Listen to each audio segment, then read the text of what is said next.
tapi baiknya adalah karena hilangnya keburukan. Itu namanya albir, Bapak Ibu sekalian. Kalau baik secara lahiriah, Bapak Ibu tadi sudah minum, sudah makan? Sudah. Minumnya seger atau enggak? Tehnya manis atau enggak? Nah, teh yang manis seger itu namanya thayyib. Nah, baik, tapi baik secara lahiriahnya, lezat, enak. Muka Pak Rianto dan Ibu tadi berseri-seri kan? Berseri-seri, bahagia karena kedatangan tamu Bapak Ibu semuanya. Wajah yang berseri-seri itu namanya thayyib, Bapak Ibu sekalian.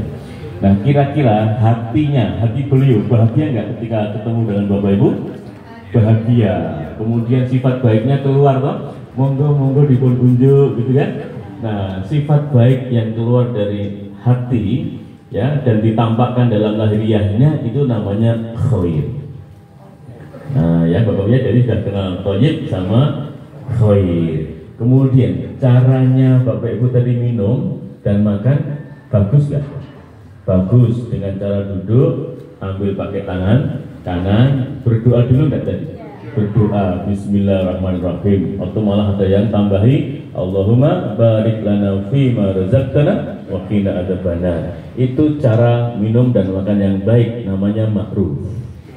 Jadi kalau cara melakukan sesuatu kok baik namanya ma'ruf.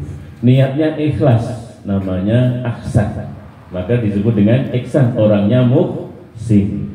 Kalau empat-empatnya mengumpul di satu pribadi, ya orangnya thayyib, ya seger, ya kan, sehat, hatinya bagus, cara berperilakunya baik, niatnya tulus karena Allah Subhanahu wa taala.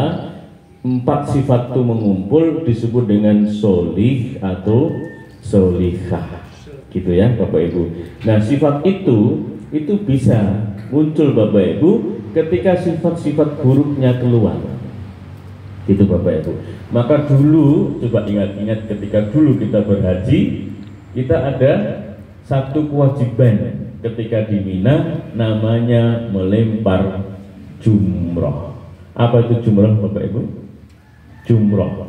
Ada yang namanya jumroh? Tidak ada. Teman pembimbing namanya jumroni. Itu beda ya. Kita dipamit kan ya, satu kelompok Bapak Ibu kan angkatan 2017 hari ini pamit karena mantenan ya, jadi dia mewakili doa manten gitu ya, Pak Jumrono. Ini bedanya Bapak Ibu ya, ini jumrotun ya, jumroh.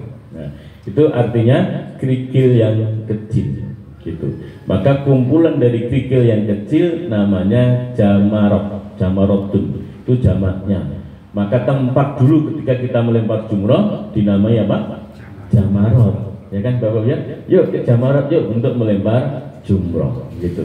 Nah, yang dilempar kerikil kecil itu sebagai simbol kita mengeluarkan sifat buruk, karena di dalam pikiran kita sudah ada keputusan bahwa kita akan menjadikan orang-orang baik, tindakan-tindakan baik, amal baik menjadi sahabat kita.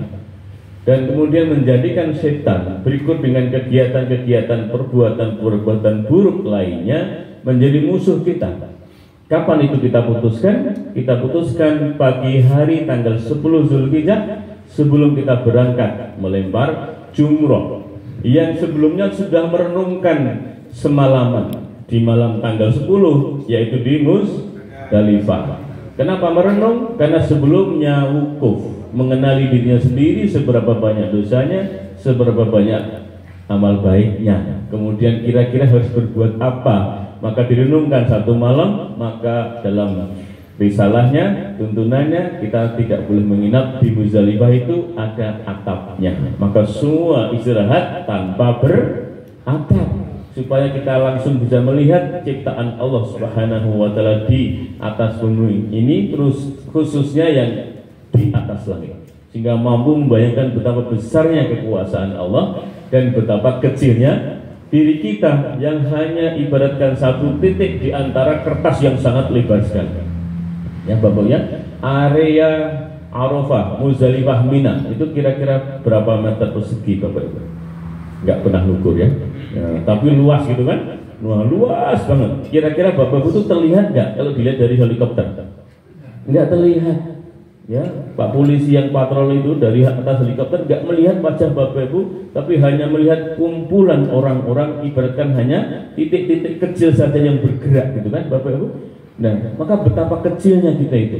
Di hadapan manusia saja sangat kecil, apalagi di hadapan Allah Subhanahu wa Ta'ala.